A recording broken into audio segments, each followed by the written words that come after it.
చలి ఊయలలో నేను నీడను, చీకటిలో నిశ్శబ్దమినుకు మినుకుమనే, చెప్పలేని గురుత్వాకర్షణే తెలియని లాగడం అనుభూతి. కానీ ఇప్పటికీ నేను ఇక్కడ ఒంటరిగా వేచి ఉన్నాను. జీవితం యొక్క వెచ్చదనం కాంతి నాకు ఎప్పుడూ తెలియదు. గెలాక్సీ ఎగరడం ఎప్పుడూ చూడలేదు.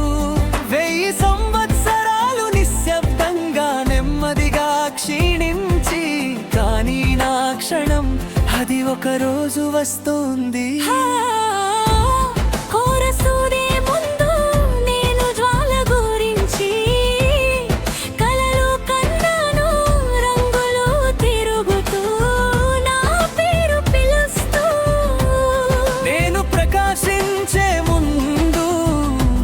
చూడటానికి వేచి ఉన్నాను. నేను ఎలాంటి స్టార్ని అవుతాను?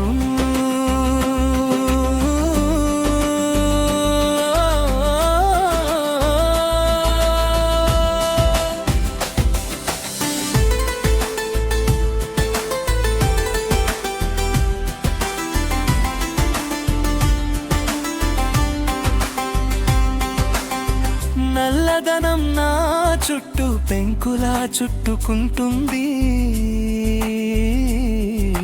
కానీ లోతుగా నేను చెప్పగలిగే దానికంటే ఎక్కువ ఉన్నాయి. నేను ఒక దీపస్తంభం కావచ్చు, లేదా ఒక చిన్న స్పార్క్ కావచ్చు. అంతులేని చీకటిలో ఎప్పటికీ ఓడిపోయింది. నేను సమూహాలలో నివసిస్తానా, లేదా ఒంటరిగా నిలబడతానా? నేను ఏదో దూరపు సింహాసనానికి హృదయంగా ఉంటానా? నిశ్శబ్దంలో నేను ఒక కోరిక పెరుగుతున్నట్లు అనిపిస్తుంది. నేను ఇంకా తెలుసుకోవలసిన జీవితం కోసం. కోరసూడే ముందు నేను జ్వాల గురించి కలలు కన్నాను. రంగులు తిరుగుతూ నా పేరు పిలుస్తూ, నేను ప్రకాశించే ముందు నేను చూడటానికి వేచి ఉన్నాను. నేను ఎలాంటి స్టార్ని అవుతాను?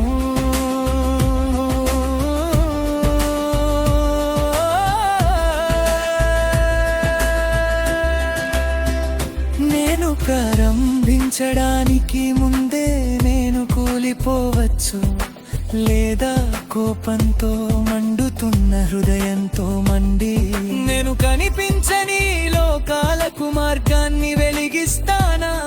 లేక సుదూర కలల కనుమరుగవుతుందా?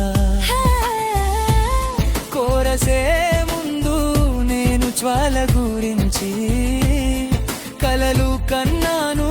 రంగులు తిరుగుతూ నా పేరు పిలుస్తూ, నేను ప్రకాశించే ముందు నేను చూడటానికి వేచి ఉన్నాను. నేను ఎలాంటి స్టార్ని అవుతాను? ఒకరోజు స్పార్క్ సజీవంగా వస్తుంది, మరియు కాస్మోస్ ద్వారా నేను కృషి చేస్తాను. కానీ ఆ రోజు వరకు నేను ఆతృతగా